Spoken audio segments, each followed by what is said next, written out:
Humility.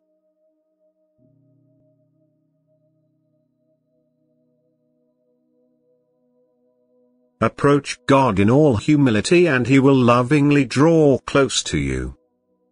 Listen to the voice of your heart. Don't become arrogant in spirit when His love becomes obvious to you, but always remain humbly devoted to Him. Then the measure of grace He pours out on you will be inexhaustible. Then you will truly be His children who have found the path to the Father's heart.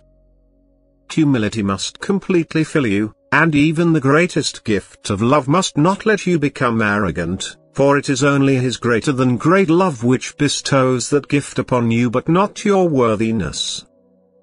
What is weak is lovingly regarded by God. As soon as it recognizes its weakness and humbly withholds itself from eternal love, then it will truly be showered with an abundance of grace which will secure you a high ascent.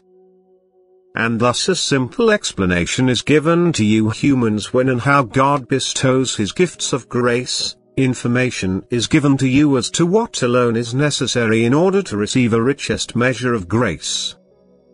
Humility is presented as the virtue which is looked upon by God with eyes of love, which moves Him to empty Himself, to distribute an abundance of grace which surely leads the human being to the goal, to the union of the child with the Father.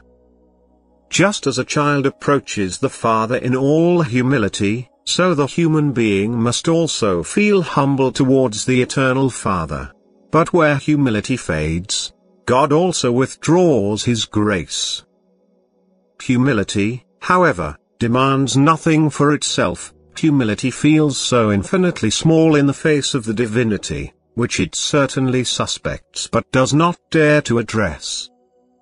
True humility will only produce a slur. It will not be able to express itself with words, for it does not dare to address words to the highest being, which can already destroy with a thought what it once created.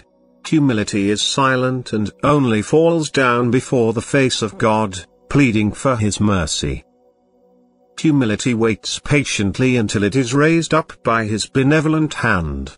And where you humans recognize this humility, there the flow of grace also flows uninterruptedly into the heart.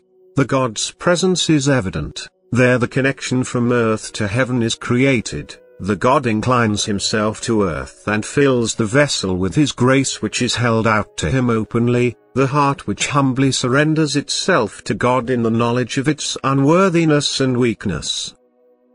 For humility of heart is the soul's highest adornment. It opens, as it were, the gate to the spiritual kingdom. It opens the source of grace, for where humility is there is also love for God, whom the soul acknowledges as a supraholy being, whom it hardly dares to look up to but whom it strives towards, to whom it would like to make itself entirely its own.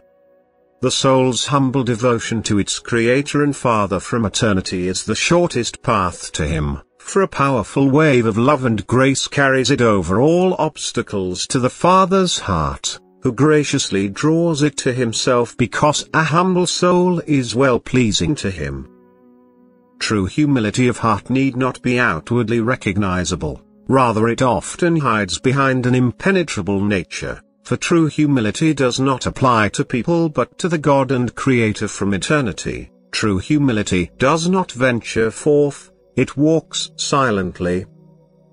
True humility does not dare to come forward, it walks quiet, solitary paths in modesty and never comes forward. It is without any self-love but always endeavors to make its fellow human beings aware of God's greatness and holiness, because it itself feels how small and miserable the human being is in comparison to His holiness.